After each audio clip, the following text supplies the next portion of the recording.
Saswata Basu, founder of SUSE, explains how he has developed the dStorage decentralized storage platform using blockchain and delivering key benefits, such as the elimination of single points of failure, enhanced data privacy and security, cost-effectiveness, transparency, and improved access and management.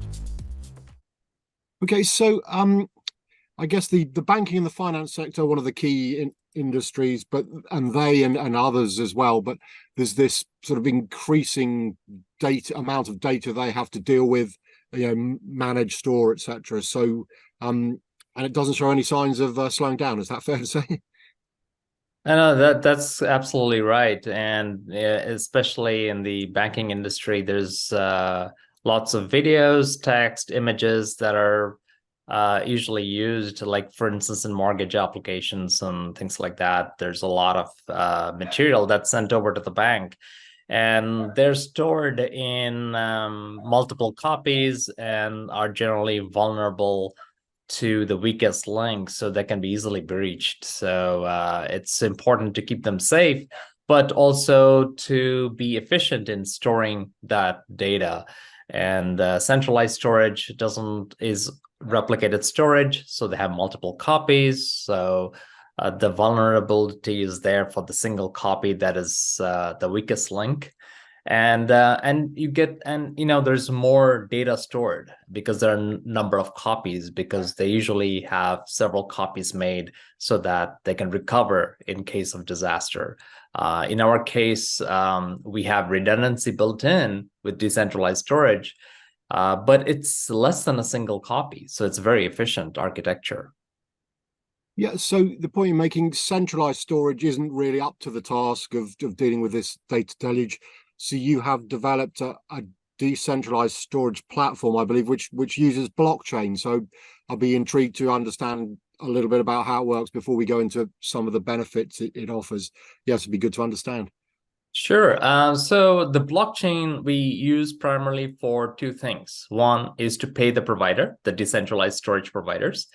The other is to verify if basically when you upload data or read data, it's all tracked on the blockchain as a single entity. It's percolated up to the root of your folder. Think of it as the main root of the folder, and then it's like a tree of folders underneath that. So it keeps track of the root, and any change, it updates the root. So somebody has changed the file in your storage allocation. So that's what the blockchain is there for. And then in terms of how we store data, we fragment the data into pieces and send it to a bunch of different servers distributed across the globe. And you can choose these servers. So as a owner, and you have control over it. So you have control over the data, only you can see the data, and you can decide where to keep the data, and it's all transparent. And this is something that doesn't exist today in the centralized world. You kind of trust the centralized entity to store your data for you. So the fragmentation does two things. One, it decentralizes your content, so nobody can hack it, or even if they hack one server, your data is still safe. And it allows you to have additional security, because now nobody can see your content, because they can only, even if they hack one server, they can only see one part of your content, but not the whole picture. Think of an image, they will only get a few bits, but that doesn't mean anything, right? So unless they have the full bitmap of the entire image. So security is inherent. We also add encryption and immutability layer to the security of the data, so that you can encrypt your data and you can share the data with an easy proxy link. It's called a technology called proxy encryption. And we also have immutability. So let's say, if you don't want your data to be changed, even if it's hacked or deleted, then we have an immutability feature that allows your data to be locked in, so nobody can change it. Okay, I'm trying to. I mean, would it be fair to describe it as sort of virtualization taken to almost a global scale? So normally virtualization happens within an organization's, servers or storage or whatever, but this is taking virtualization across the globe, or is that too simplistic a view of what's going Yeah, on? I mean, you could think of it as you're fragmenting your file into several servers, and then you only need a few of those servers to be live in order to recover the data, because you're fragmenting it at the origin, and then when you're reading the data, you're pulling the data pieces from different servers and assembling them and visualizing them. The only thing is that you don't need all the pieces. You only need, let's say there are 15 servers, you only need 10 servers to be alive or live and working. So that way you build in redundancies. So 5 servers can go down at any time and you still be able to recover that data. So in a sense, it's think of it as a multi-cloud. People talk about multi-cloud, right? We are a true multi-cloud. We allow switching vendors, storage providers. We allow you to add providers on the fly, so you can add redundancy to your data storage. Okay, so so you're basically providing a software platform, and underneath that, as you say, your customers can choose what types of storage to use wherever, and then you're basically distributing their data. I say randomly, but I mean in a planned and fragmented fashion across. That's how it works, yeah. Yes, yeah, exactly. It's planned. Like you can choose random, so let the network decide for you, or you can plan it that I want to send data to this location, this location, this location, right? So you could distribute it in any fashion you choose. You may choose only Europe, or in data localization, you may choose only the servers within your own country. So it's very flexible. Okay, and I think you explained the security and the sort of there isn't a single point of failure in terms of it, the cost effectiveness of the solution compared to other approaches. Just can you outline how that works? Yeah, well, it's the laws of economics. So if you have more service providers, you're gonna get lower cost. Today we have basically 3 big service providers. You have AWS, Azure, and GCP. So the cost is fairly high. Whereas if you have lots of storage providers, then you have a lot of choices, and therefore the cost should go down. And additionally, the way we have architected our solution, it is a lower cost architecturally than what is done on AWS or Azure. They typically do 3 copies, so it's a multiple copies. So they use more disks, and therefore architecturally they have a higher level of cost compared to us, because we do, as I said, we fragment the data, and we do it in a way where it is less than a single copy. So it is a lot cheaper architecturally for us to store data than AWS. Okay, and I'm wondering again, security is quite.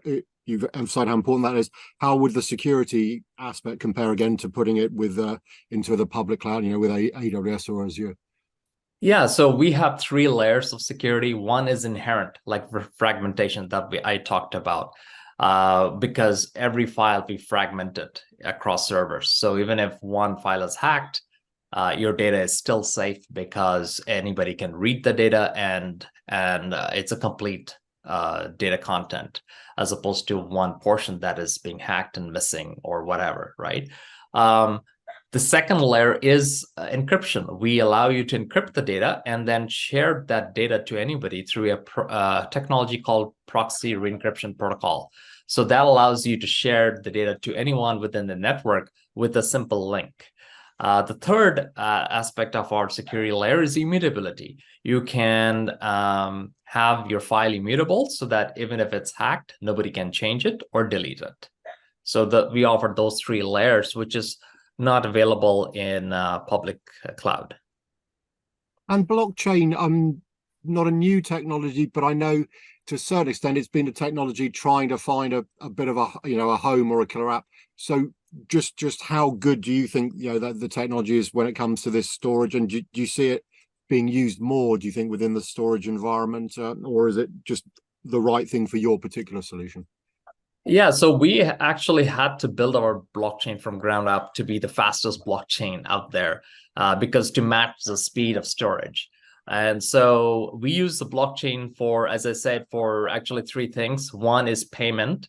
Second is tracking the root of changes of your files. And the third is we challenge the providers. So the blockchain challenges the providers to see if they're doing their jobs, if they're storing the data. And this is done over time. And they have to complete the challenge, and only then they will get paid. So it provides the trustless aspects of the storage platform, which doesn't exist today. Today, you have to trust the provider. How do we make it trustless? Well, blockchain enables it. How do we pay the providers? Well, blockchain enables this. And how do we track changes on the files? That's what the blockchain does. So those are the three elements that the blockchain provides. And I'm presuming with the traceability, transparency element, that's why the banking sector is one of your key targets, because obviously that is very important for them to have the transactions, that they can go back and find out what happened, particularly if somebody disputes something or whatever goes on like that. Yeah. Yeah, exactly. It's very transparent. It's all on the blockchain. And even your files, where you have kept your parts of your file, because every file has basically data that tells you where the portions of your file is stored. So let's say you have 15 servers, it displays where the 15 servers are. So everything is transparent. You own the data. It's your data ownership. Nobody can see your data unless you provide a link to that data piece. So it's not like, AWS, for instance, Dropbox, they can see your data. And if the government says, okay, I want to see this person's data, they can actually force AWS to see that data. In our case, they can't. Only the user can show the content of their data. And in terms of where you are as a company with this, are we still in sort of beta testing phase? Do you have real customers? Where are you at with the technology? So we're actually, it's a good time that we are having this video call, because we're going live in a month. Our target is November first week is when we do a PR release about our mainnet. That's when the blockchain basically is live, and all our apps. We have 6 apps. That's all gonna go live around at that date. So it'll be that's when most of the customers will start using our platform. But we have a lot of interest. We have already a pipeline of customers that are interested, and they come from different areas. Like some are SaaS vendors, some are AI. AI is very important because the input data of the AI is vulnerable to being hacked, and then your AI results are based on the input data. So to keep the input data safe is very important, and decentralized storage is a perfect security platform for such. We also have interest from backup companies. We have interest from database companies, database on the cloud, because of our solution that can be high performance yet cheaper. And I think I mentioned to you that we outperform AWS S3 and EFS because of our parallel streams, because we stream everything in parallel. When we fragment the data, we send the data in pieces, but in parallel. So that's why we gain in speed and compared to the traditional S3 stored on public cloud. So we have several interests, and our technology encompasses all industries, but I would say the industry that will be more interested is the education and entertainment, because they have volumes of data that they want to store, and they want to also visualize the content. Like on AWS, you cannot visualize the content. You cannot open up an image. You cannot open up a video file and play it. In our case, we provide that presentation layer within the UI. Okay, so if we were to sort of move the clock forward 6 months time, what would you hope, what would be a good scenario for the company in terms of, customers, and I mean, as you say, you've got lots of different routes to market. So a lot of storage vendors, database vendors will be doing sort of your, well, I say your work for you, but helping because they can see the advantage and they will then sort of explain it to their customers. So yeah, just how you hope, things will develop over the next 6 months or so. So we have three exciting apps. One is Blimp, which is enterprise storage. The second one is Vault, which is like Google Drive or Dropbox. And the third one is Chalk, which is an NFT platform for storing NFTs. And so we hope these three really get traction with the users and get a lot of adoption within enterprises as well as consumers. So we hopefully, 6 months from now, we hope to get thousands of customers using our platform and have a great experience, because we built a total app. So we put the customer needs first, and hopefully that will drive adoption and organic growth. That's what we're hoping for. This is something very new. It's a new platform for storing data. It's a next generation. It has privacy built in. It is a true multi-cloud. It prevents you from being locked into one storage provider. So it has all the benefits. It has better performance, better security than traditional cloud. So there's no reason for people to say no to this technology, except there will be some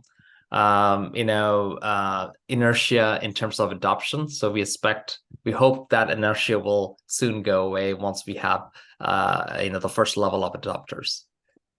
Well, that's great. I mean, it's been lovely to chat, and I'm fascinated. I mean, I've worked in the storage industry 20 years and not come across anything quite like this. So excited to see what happens. But for now, at least, thanks for your time. We can maybe catch up in 6 months or so and see how it's going. But thanks again. Great. Thanks for having me, Phil. Thank you.